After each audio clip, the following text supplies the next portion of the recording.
Une rencontre au cours de laquelle le Premier ministre Raymond Ndong-Sima a également évoqué d'autres questions d'actualité. Le point avec Janice Ndongema et Justin Djana. À la question de savoir si le gouvernement s'est endormi sur le rapport du dialogue national inclusif, voici la réponse de Raymond Ndong-Sima, chef du gouvernement. La totalité des conclusions que j'ai sous les yeux sollicite la Constitution 47 fois. Quand j'ai dit ça, je n'ai pas dit qu'il faut du temps. J'ai dit seulement la Constitution est concernée 47 fois. C'est tout. C'est un fait.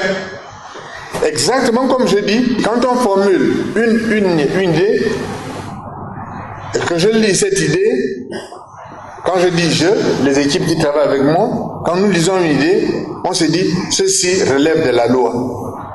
Et nous considérons que relève de la loi, eh bien, 15 textes ou conclusions relèvent des lois organiques et 230 relèvent des lois ordinaires. Dire ça, c'est pas chercher à glisser. Ce n'est absolument pas chercher un glissement. C'est dire exactement la traduction de ce qui est le rapport qui a été déposé et qui m'a été remis et le volume de travail que ce rapport-là nécessite. Question d'actualité oblige, la suspension du directeur général du budget s'est invitée au débat. Le ministre est dans son rôle quand il prend une décision. Rappelez-vous de mon discours au vœu. Pour qu'un pays marche, il faut que chacun soit à sa